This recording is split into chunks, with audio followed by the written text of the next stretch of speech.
Now, one of the most important steps in the design discovery phase is research. In the early stages of the design process, especially for poster design, as well as researching layout and style, it's practical to think about typefaces. Moving to the fourth step of our design process, here we delve into the art of choosing typefaces for our poster design. Now, typography is not just about readability, it's about personality, tone, and impact. The right typeface can elevate your design, convey the right message, and resonate with a particular audience. So choosing typefaces should not be done lightly. Before we start thinking about poster design layouts, it helps to have a good idea of the style of typefaces we will want to use to capture the right result in our design when we come to lay out our posters later. Now keep in mind, searching for the right type can take a while, and it can take a lot of trial and error to find the right typeface. By deciding on our typography early, we ensure we consider options that are well thought out and are appropriate for our design solution.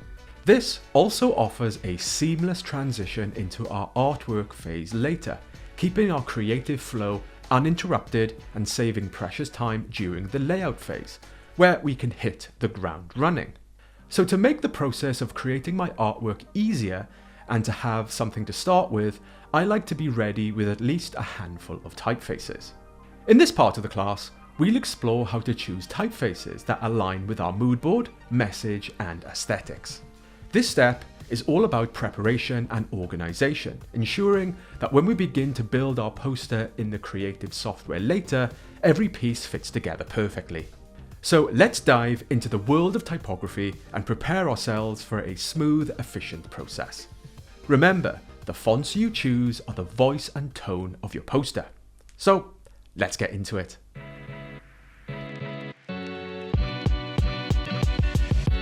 So in this video, we are going to be covering three main topics. 1, considering typefaces. 2, discovering typefaces. And 3, previewing typefaces. So quickly reflecting back on the design brief, the main audience is those who crave unique fashion, personal expression, and cutting-edge designs that resonate with those eager to make a bold, individual statement. Bolt's followers are trendsetters, united by a passion for distinct style and pushing boundaries. The goal of the poster designs are to be bold and eye-catching with dynamic visuals. So looking at my layout and type style mood board, these are some options I thought work really well to align with that sentiment in the design brief. Here we have examples where there is high dynamic in layers and contrast. The sneakers are cut out and interact with typography well. Overall, the layouts feel very energetic, vibrant, spontaneous, and have that youthful, rebellious quality to them. This is what I thought was relevant in the research I found, and this is an appropriate approach I think would be a good direction in response to the design brief. This is the type of visual communication that would appeal to this type of audience. Now regarding the typography, the type as a whole is very impactful, punchy, and has personality. We have some stroke effects here, and we have some typefaces with a bit of flair to them. Looking closely, we can see that the typefaces that have been used are bold sans serif typefaces, with the occasional use of a serif typeface and some custom type. In this instance, the layouts are rather busy and there is a lot going on, so the simple typefaces used work well not to overcomplicate the design and to ensure a good degree of legibility. For my posters, I want to aim for a similar approach, where the typefaces are both impactful and have flair to them. So your sixth task for this class is to review the typefaces used in your layout and typography style mood board.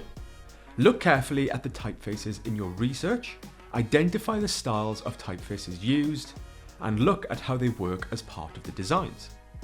Once identified, make a note of the styles you feel you want to use in your poster design. Try and spend around 5 minutes on this exercise. And once you have an initial idea in mind of the styles of typefaces you want to use, you can move on to the next step where we can search for typefaces. So once I have a clear idea in mind of the style of type I want to use, it's time to go out and look for some typefaces. Now, there are many ways you can source typefaces. You can buy typefaces, you can make typefaces, but today we are lucky enough to have a wide variety of free typefaces. If you look in the description or in the poster design ebook, you will see a list of font websites I have listed that you can use, some of which are free and some where you can get paid fonts. For the sake of this class, we will use some free typefaces. Now, there are lots of websites where you can search for free fonts. For this class, I want to showcase a helpful resource I have put together to make the process easier and that I am currently using. Now, as researching specific styles of fonts can be laborsome and time-consuming, I use my font book, which is a collection of typefaces I have put together with over 1,000 free fonts. So in the description, there is a link to the GDS font book, and if we click this, we will come to the font book website. On the homepage, you can see that currently there are a range of categories we can choose from sans serif all the way through to brush and extended. And if we click on these, we can see a curated list of free fonts, Google Fonts and Adobe fonts to choose from. Here we can simply browse the typefaces on offer, and if we click on one, we will be taken straight to the typeface to download it. So this can save you a lot of time if you know what style of typeface you want, where you can dive directly into a category and see some quality examples. So for my approach, before even looking at any type examples, I knew I wanted to look for some really strong sans serif typefaces that would work well on a typographic poster.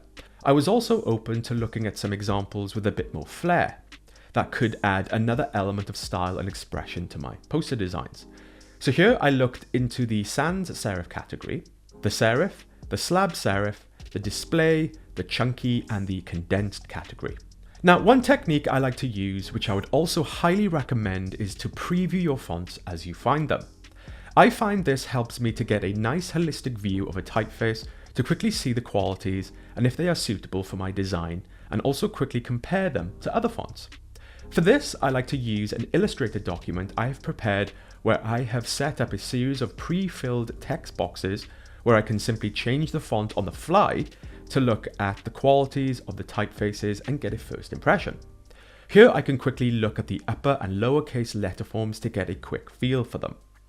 So after a while of exploring a range of typefaces, downloading them, installing them and placing them into my type sheet, I then printed it out on paper to take a closer look.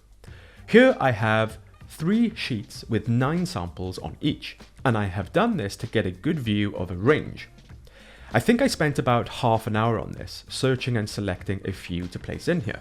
If you want to take a look at this type sheet preview, you can access it as part of the masterclass in the poster design ebook. And also, if you click on any of these fonts, I have included the links, which will take you directly to them to install. So here on the first page, I'm looking at some bold sans serif typefaces with a range of qualities, with some that are more condensed. On the next page, I'm looking at some extended sans serif typefaces and also some with more rounded samples. On the third page, I looked at some other typefaces with a bit more personality and flair. Here I have some slab serif and serif examples. So after careful consideration, you can see I have a nice range of typefaces to choose from that I feel are appropriate for my direction, that I can consider using in my poster design. Now I have my visual mood boards and my typeface research, I am now in a really good position to move on in the process. Now keep in mind, this process is just to get me started.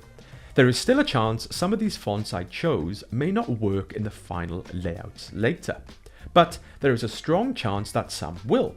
And at the very least, I have some good samples to get me started. So the 7th task for this class is to acquire and preview some typefaces to use in your design.